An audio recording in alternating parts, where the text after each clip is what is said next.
Hey everyone. Hi, so I'm going to talk about the 7 steps to becoming fearlessly authentic. How does that sound? Sounds good. Wonderful. Okay. I can make mental health disorders disappear. To be more specific, I help people break free of anxiety, depression, PTSD, dissociative disorders, and suicidal tendencies.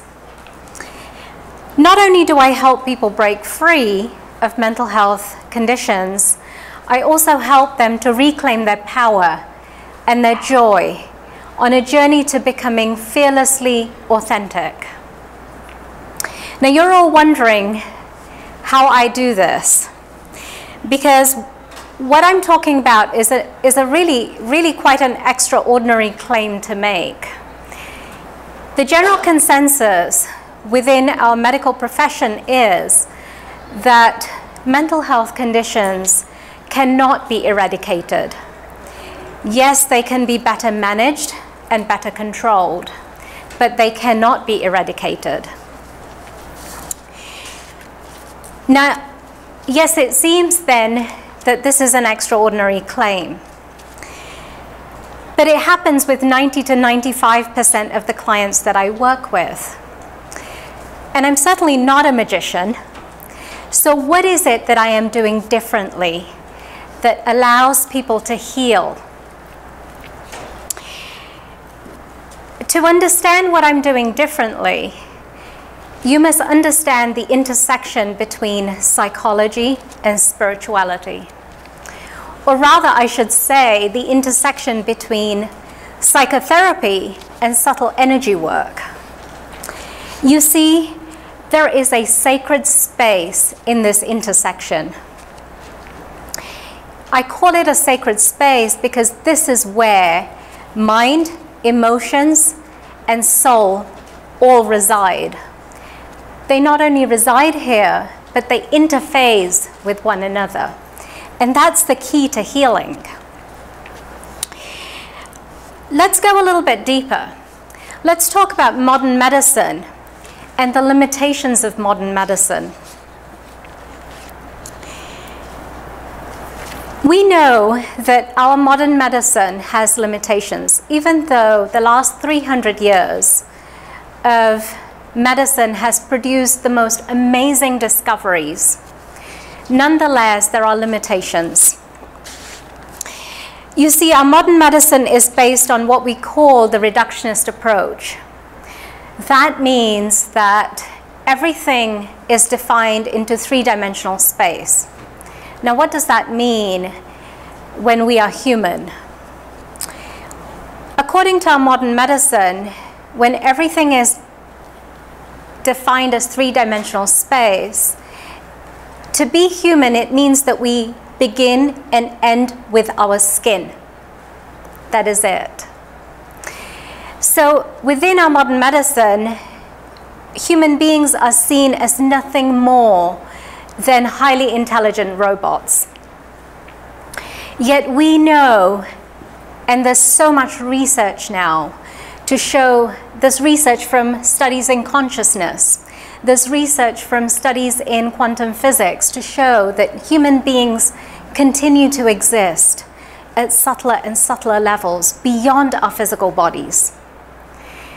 And so what our modern medicine is doing when it doesn't acknowledge this, it takes spirit out of the equation. But we are mind, body, and spirit, right? So when we put spirit back into the equation, everything changes. And that's the secret of making what seems like miracles actually happen. Let's talk a little bit more about how modern medicine views mental health disorders. Within the context, if everything is defined into 3-dimensional space, then when we are suffering from anxiety or depression, it must be because of neurochemical imbalances, or that the limbic system is acting out, or overactive.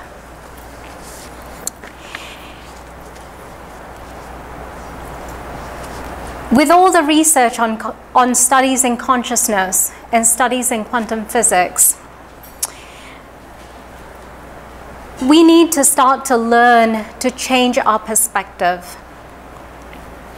When we change our perspective and we put the idea of spirit back into the equation, everything changes. It changes because now human beings are no longer just physical beings. We're not just physical objects. We also have a mental body, an emotional body, and a spirit body.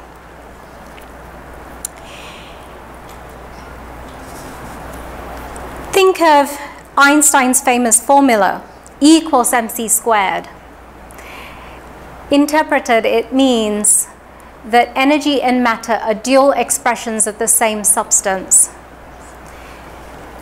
It's just like what leading physicists, quantum physicist Amit Goswami would say, that consciousness is the ground of all being, that actually it's consciousness that's the driver.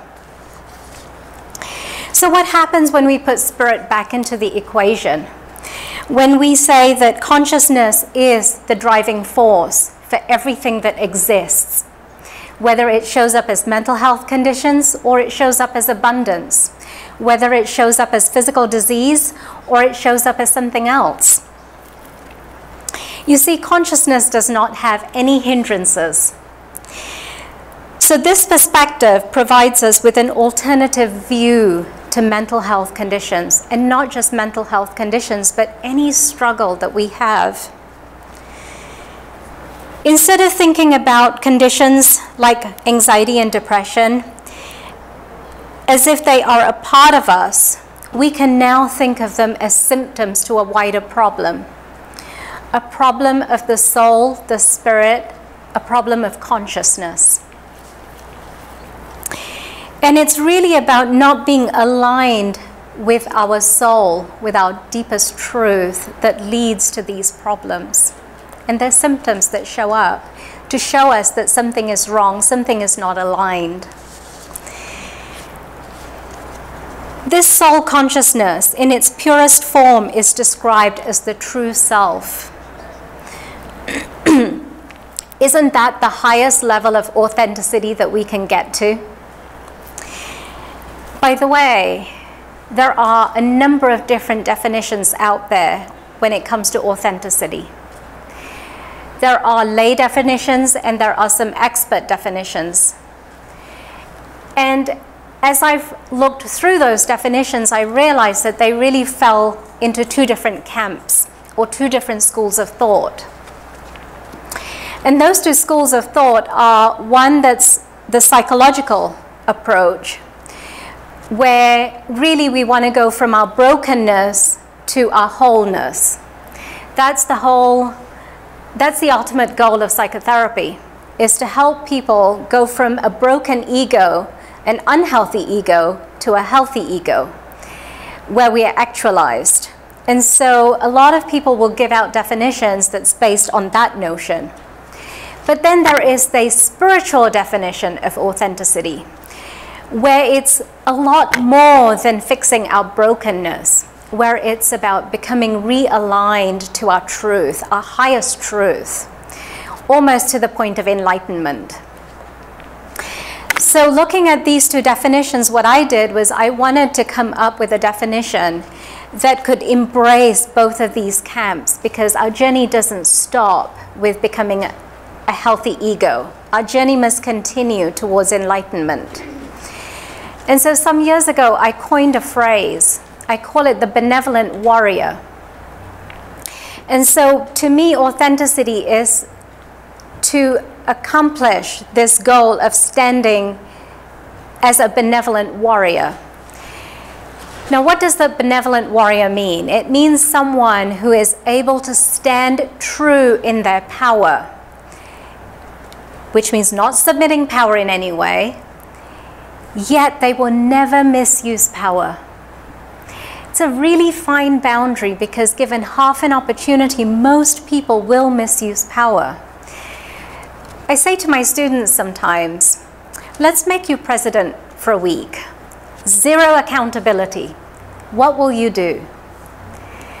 You see, with great power comes great responsibility, and there are very few individuals that have come to that place where they truly understand what it means to be a benevolent warrior. Yes, people like Jesus and Mahavira and Buddha, they were that. They had attained that place. And in modern day, we can say Thich Nhat Hanh, we can say Mahatma Gandhi, we can say Mother Teresa. These were all individuals, or they are individuals, that are able to stand true in their power, yet never misuse power. Because they understand that every thought, every decision, every act creates ripples throughout the universe.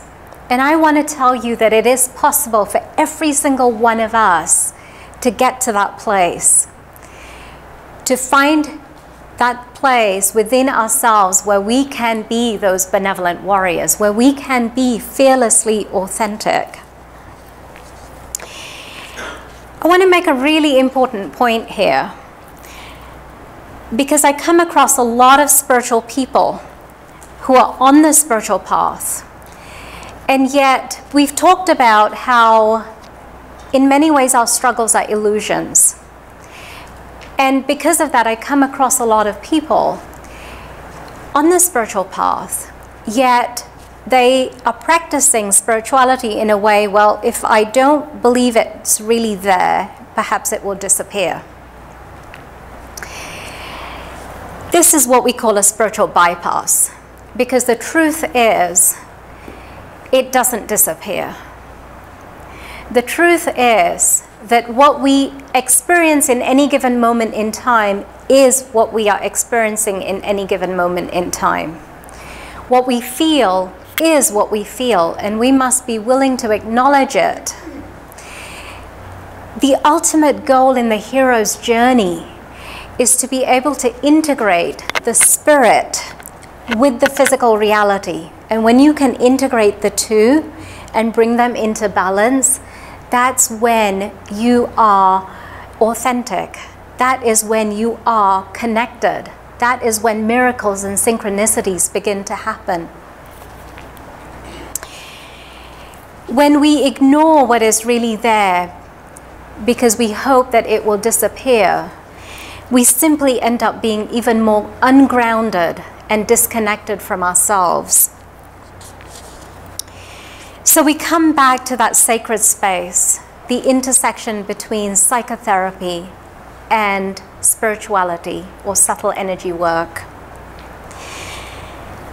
What we must understand and master in this sacred space is very important.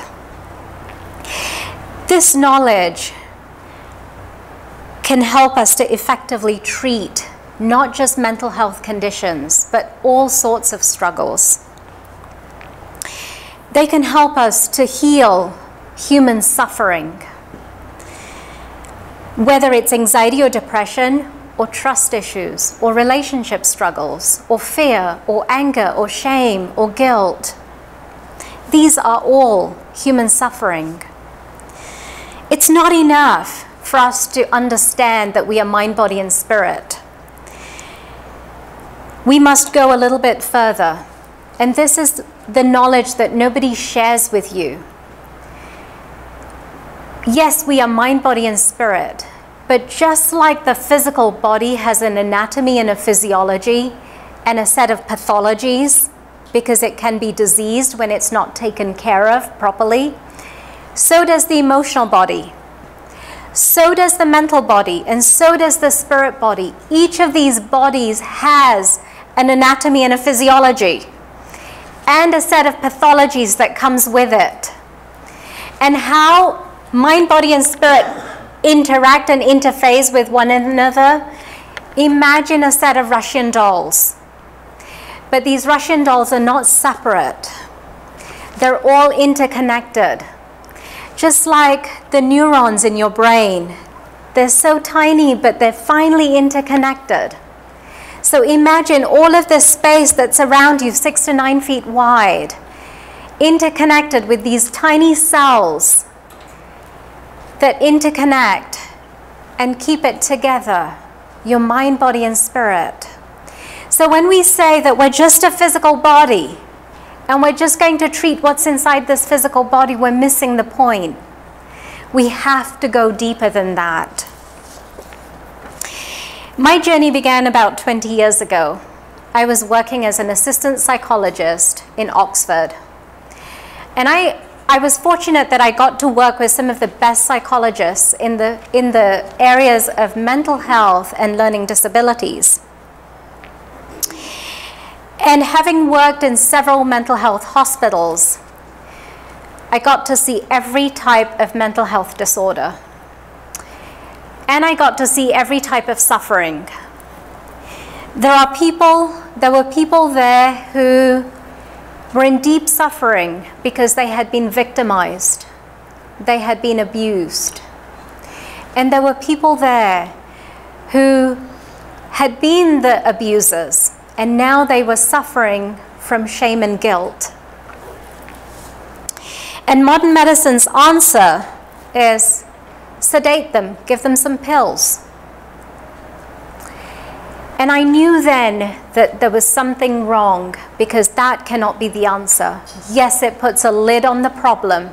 It manages the symptoms, but it does not create healing. It does not get to the root cause. One of the reasons why I was looking for answers was because I was in deep suffering myself, and I wanted to be hopeful that I could find answers to heal my own suffering. And so as time went on, I turned to spirituality for answers. And I spent several years training extensively in many different forms of meditation, traditional meditation, and many different forms of subtle energy healing work. And what I found is, after all these years of attending seminars and reading books and workshops, I had just scratched the surface of my own suffering. And as I looked around me, there were a lot of people that went from workshop to workshop, retreat to retreat, and seminar to seminar. And they talked about healing, but there was really little transformative change that I could see in them. Their suffering had not shifted. And it disheartened me, because it felt like this is going to be an endless journey to nowhere. And I think at that point I stopped attending anything myself, and I went inward. And it's really when you're at your lowest that you enter a state of complete surrender, and you open yourself up to be guided by God, universe, whatever you want to call it. And that's when something began to shift inside of me. There was guidance that started coming through that I had not expected.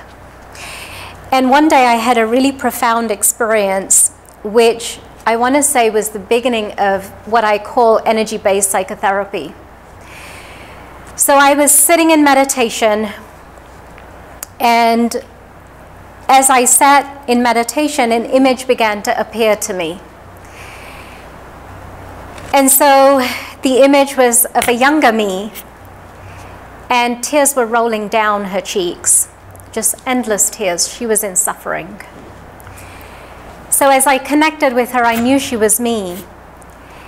And I stayed with her because there's an urge that comes up inside of us that says, I don't want to know, this is painful. There's an urge that comes up inside of us that says, this isn't real. I'm imagining this. And those are the urges you have to overcome, because there's fear there. As I stayed with her and I connected deeper with her, I realized she was that part of me that felt she did not have a voice and no one heard her. And I had gone my whole life, up into my 30s, my whole life, feeling this way. And when you carry those patterns, it creates so much suffering inside of you. As I stayed with this image and I could feel all her pain, and now I could feel this pain inside my body. There were parts of my body that felt heavy and parts of my body that felt the pain, because that's where the energies were stuck. Because I was also trained in subtle energy work, I began to see the energy. And with the energy work that I did, I could start to pull the energy out of my subtle body. Something shifted right in that moment. She stopped crying and she started smiling. And as time went on, I realized I had healed a part of myself. I say that was the beginning of energy-based psychotherapy, because what I had done was I had integrated psychotherapy with energy work, advanced subtle energy work. So this process became very addictive for me, and I would try to create the space every day to go back inside and do more and more work. And I began to heal issues, big issues, and each layer that I peeled away inside of me brought in more peace, a little more joy, a little more groundedness. And then I began to work with other people, use the same process to treat other people. And as I did that, what I found was that when I got great results, but if someone came in with a lot of resistance, I couldn't help them. And that really frustrated me. Until one day I was facilitating a workshop, and one of the participants in this workshop was a woman that I had become friends with. And so I had gotten to know her and her struggles pretty well. I also knew she had a lot of resistance. And as I took the whole group through a guided process, and she described the images that she had seen, I realized something. In that moment, I had an epiphany. I realized that all the images that she had seen were metaphors for what was going on inside of her, for where the blocks were, and what I needed to do to help her move through into healing. The epiphany was so great, but it makes so much sense, because think of how the soul communicates with us. Our soul, our consciousness, our psyche communicates with us through signs and symbols. Just like in the dream state, just like in the meditation state. That is also the language of the subconscious mind, because the subconscious mind is the storehouse of not just all our memories, but so much more of where the blocks are and how we feel about ourselves, and so much more. As I began to work with the language of the subconscious mind, and I began to treat people using metaphors and paradoxes rather than memories or anything else, my work took on a new level. And I found that I could help people move through their struggles very, very quickly. With energy-based psychotherapy, we can eradicate mental health disorders. We can eradicate almost any struggle, and it doesn't have to take dozens of sessions. I have helped people who've come in with suicidal tendencies and shifted that completely in a single session. Yes, sometimes when the issue is really deep, it may take a few sessions to get through. But a single session is sometimes enough to clean something up.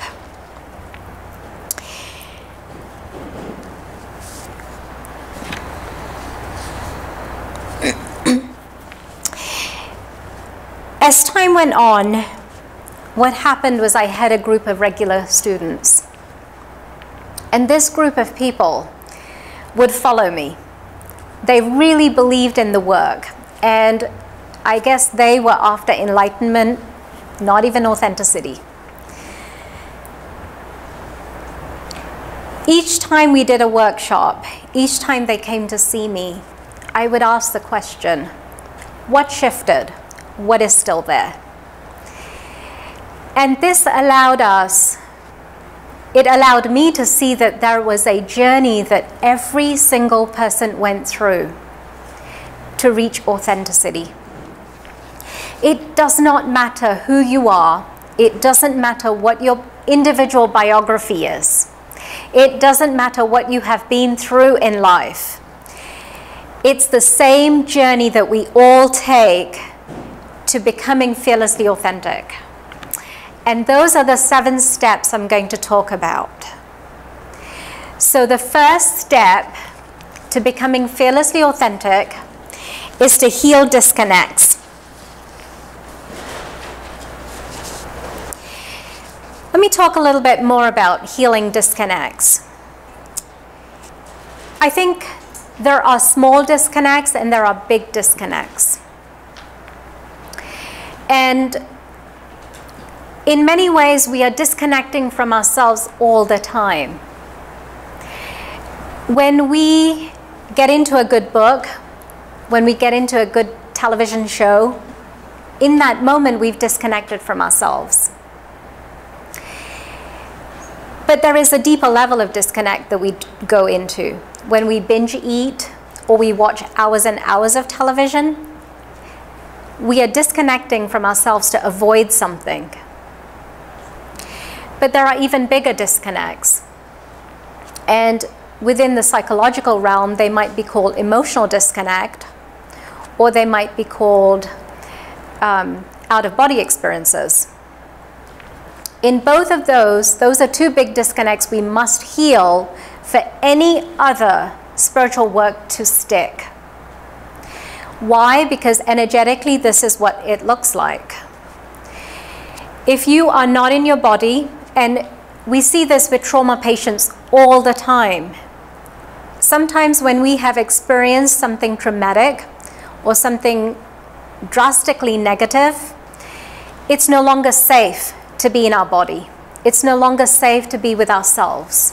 It's no longer safe to be in our relationships or to be in life. And so when it's not safe, that's the underlying theme. When it's not safe, we check out. And energetically, it's as if the spirit literally has left the body and is hanging out here with a cord that's attached to the body. And this affects the root chakra, the lowest chakra. Emotional disconnect will literally energetically show up as if you are here, but your emotional body sits there. Why? Because it's too painful to be with your emotions. If I really allow myself to feel the way I do, I'm not going to be able to cope. I'm not going to be able to process through. It's too overwhelming. All my emotions are just too painful. I don't want to know. And so we literally push our emotional bodies away. And this shows up in the sacral chakra, the 2nd chakra. And they sit like big blocks, big energetic blocks in the lower 2 chakras, these disconnects. What it means is that we are not grounded. There is no energy, light, and information that can come into our energy system from the earth. You see, as we are energy systems, right? And these energy systems need to allow a connection with the heavens and allow a connection with the earth, because we're also in a physical body. And through this connection, we receive energy, light, and information all of the time. This is what keeps us alive. This is the chi or the ki or the prana that many civilizations talk about. This energy needs to be moving freely in and out of our system. It's what gives us life. But when we are disconnected, there is no energy, light, and information that can possibly move in via the earth. into the lower two chakras. And instead, there are just those blocks that sit there. You can do all of the grounding exercises in the world. It's not going to make a difference.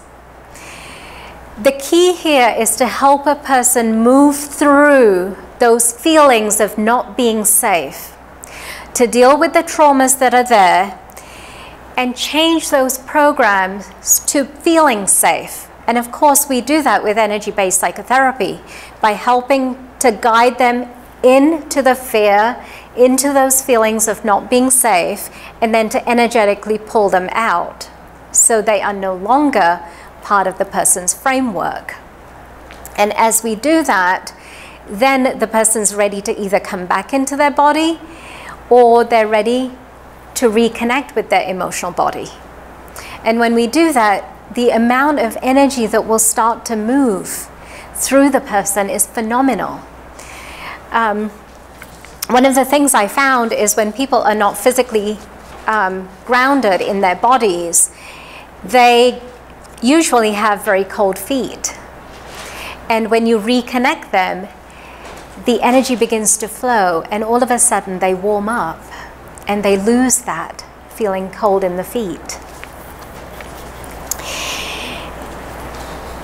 Once we've healed the disconnects, we move on to the next level. And at the next level, we need to start opening up the heart center.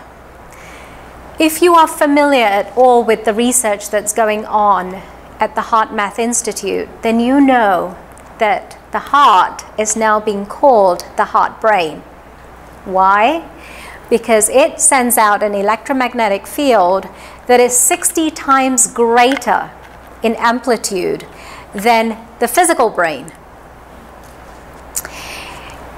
The heart center is also the center of trust, faith, and love, unconditional love.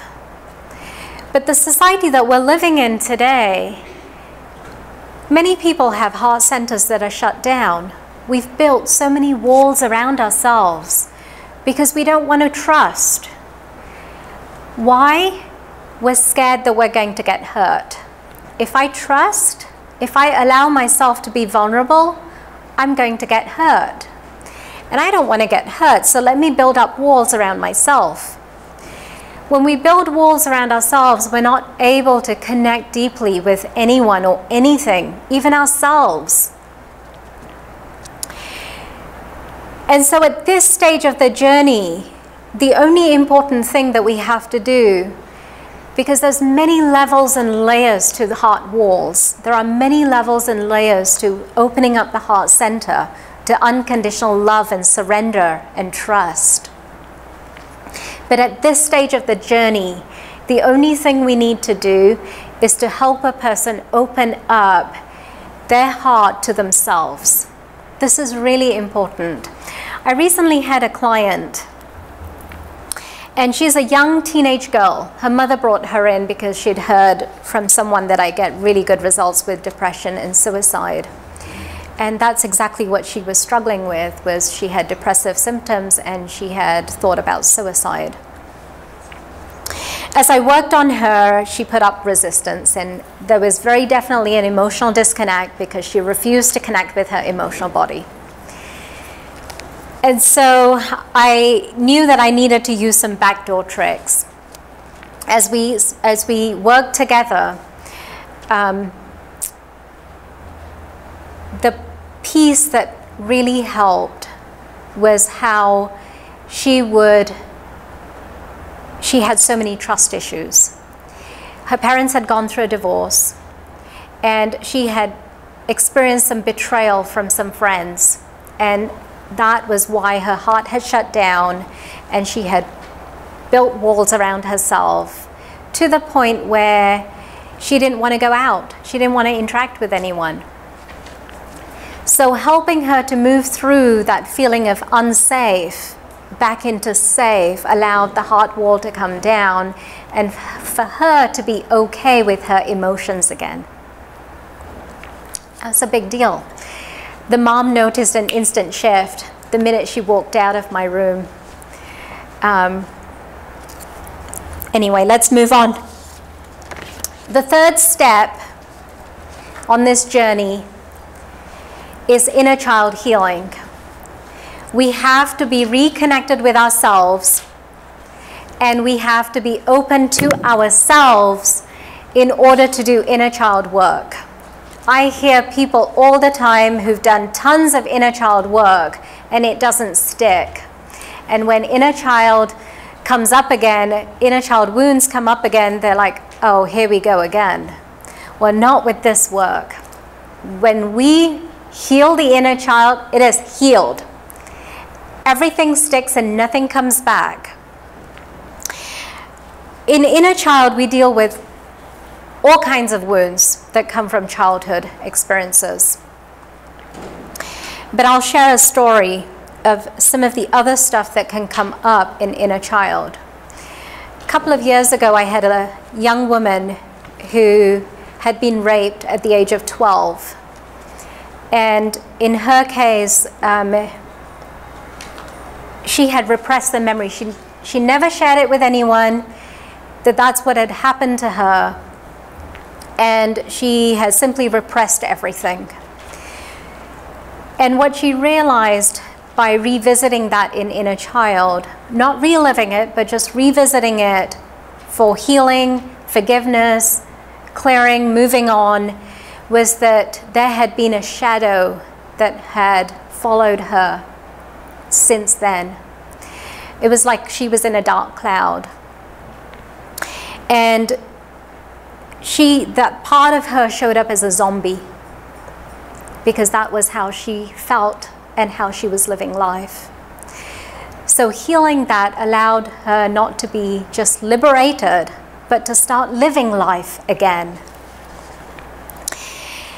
After inner child, most people usually go for 3 to 4 months of integrating the work that we do at inner child. We do it in a weekend, we do it in an intensive.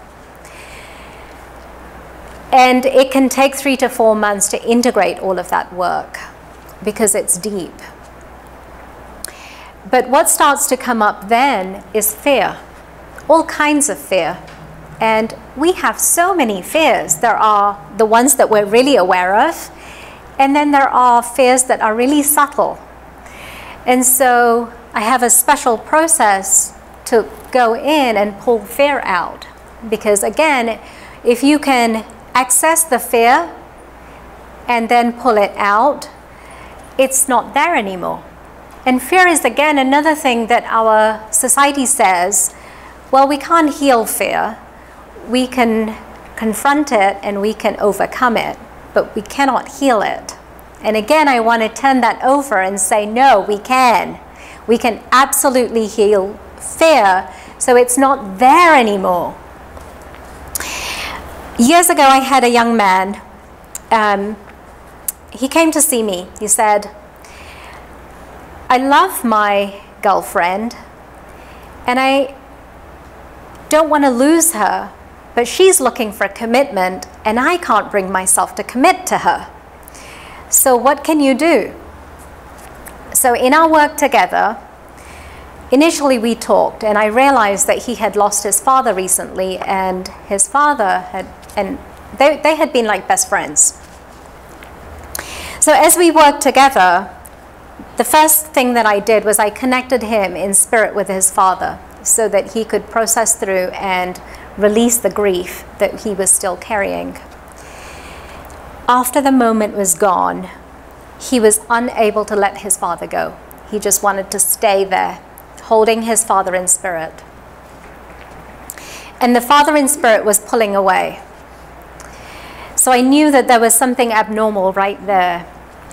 As I asked, I was told that it was fear of loss. And so as we dug deeper, he went into what you could call a past life or a metaphor, where he saw himself as a young boy on a beach and being attacked by a huge snake. Now, fortunately, he had a stick and was able to fend off the snake and hit it and then escape back to the village. But the moment had left him. In that moment where the snake had attacked, the fear that had arisen in him had stayed in him. And he saw himself growing old, but the stick remained in the corner of the room. And so there was a connection, the fear of death, fear of loss, and how it showed up was that if I love, I will lose someone to death. And that was why he was not making the commitment to his girlfriend. After that session, it took him a while to process through. And from what I know, they are both now happily married and they have kids. So that was all it took to clean that up. The fifth piece that comes up after fear is shame. We think of shame as something that is, well, we've done something wrong and therefore we carry shame from it. But that's not just the case.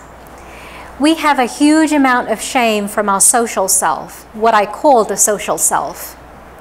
The social self is that part of us that starts from birth.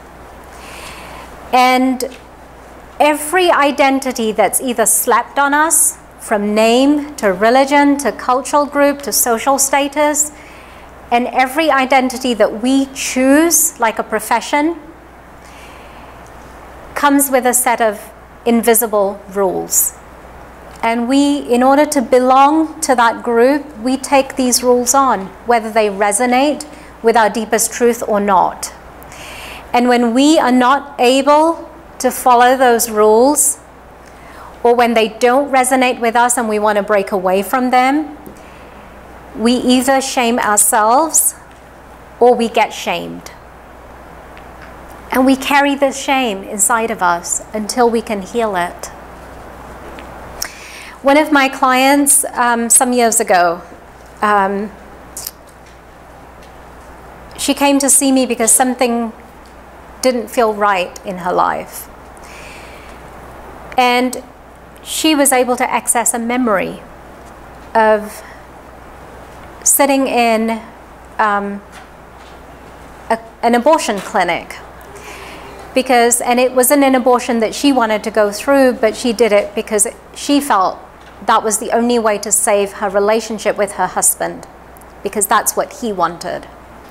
And in that moment, because she knew it didn't resonate with her soul, what she took on was a lot of shame for doing that.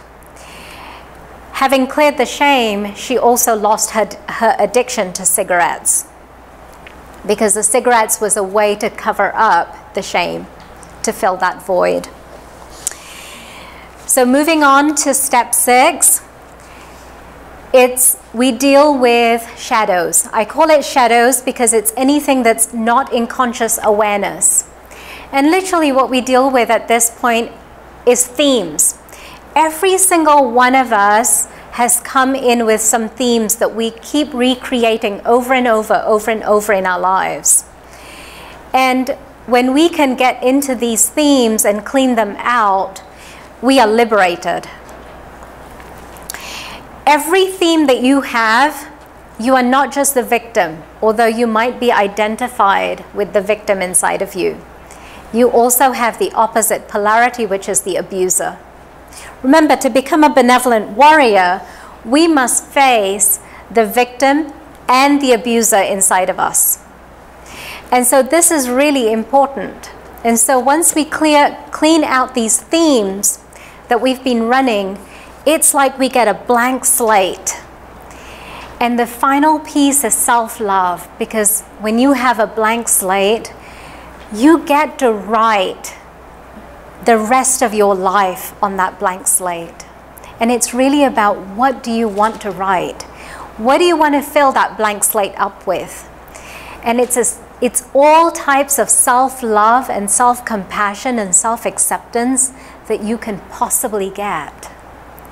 And that's the final piece to becoming fearlessly authentic. If you guys are interested in my work, there's a number of ways you can connect with me. Come by my table. Make sure you fill out a form that allows you to get blogs and information about classes from me. You can also connect with me on my free online community. It's called the Fearlessly Authentic Fellowship Club. We're a cute little community. We're supportive of one another. We inspire one another, but we also meet in person once a month. It's every Friday, every third Friday of the month, and we meet at Lotus in Draper. You can also go to my website, instituteofconsciousliving.com, and subscribe to my ebook, where you'll get to hear much more about the 7 steps to becoming fearlessly authentic. I have a free ebook on there, so you can subscribe to that. And then if you have any questions at all, please come by my table. I'll be there this afternoon. Thank you.